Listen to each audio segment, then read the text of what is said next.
अस्सलाम वालेकुम। आपके साथ जो भी इम्पोर्टेंट न्यूज़ आर्टिकल्स होते हैं वो शेयर किए जाते हैं और आज हमारे पास बड़े इम्पोर्टेंट न्यूज़ आर्टिकल्स हैं। एक स्वीडन का इंटरेस्ट रेट की अनाउंसमेंट है और इसके साथ बैंक ऑफ इंग्लैंड की इंटरेस्ट रेट का अनाउंसमेंट है।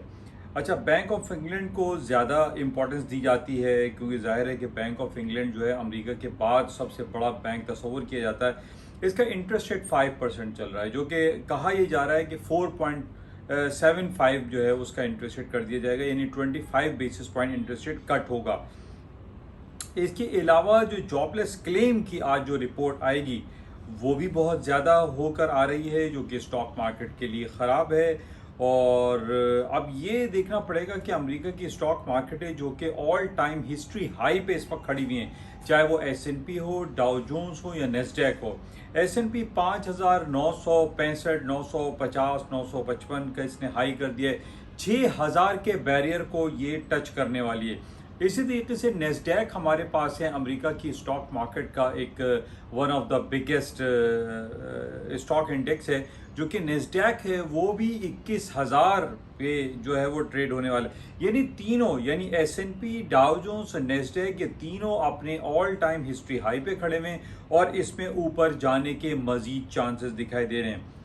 तो ये हमें देखना पड़ेगा कि आज क्या कुछ होता है। और जैसे कि 2-3 दिनों से हम देख रहे हैं कि डोनाल्ड ट्रंप जो है बड़ी अक्सरियत से वहाँ जीत चुके हैं और वहाँ के नए प्रेसिडेंट बनने वाले हैं, सेकंड टाइम ये प्रेसिडेंट बनेंगे।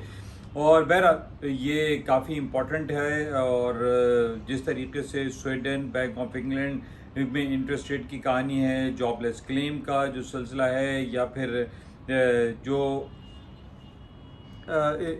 स्टॉक के हवाले से ऑल टाइम हिस्ट्री हाई पे खड़े हुए, ये बड़े इंपॉर्टेंट आर्टिकल्स हैं। इनको हमें क्लोजली वॉच में रखना पड़ेगा और देखना पड़ेगा कि ऑल टाइम हिस्ट्री हाई पे जो स्टॉक मार्केटें चल रही हैं ये आइंदा कितने अरसे तक इन लेवल्स को मेंटेन रखती हैं।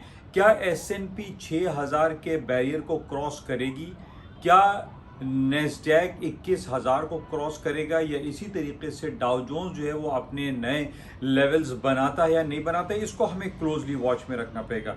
बहरहाल आज हमारे पास जो भी इंटरेस्ट रेट की न्यूज़ है, जो भी अमेरिका के स्टॉक मार्केट के हवाले से जो न्यूज़ आर्टिकल्स हैं, वो हमें क्लोजली वॉच में रखना है। और डोनाल्ड ट्रंप की जो अक्सरियत से वो वहाँ पे जीते हैं, उनके प्रेसिडेंटशिप को भी हमें क्लोजली वॉच करना पड़ेगा कि इनकी जो स्टॉक मार्केटें हैं जो कि ऑल टाइम हिस्ट्री हाई पे भी चल रही हैं, वो क्या मेंटेन रहेंगी या नहीं रहेंगी।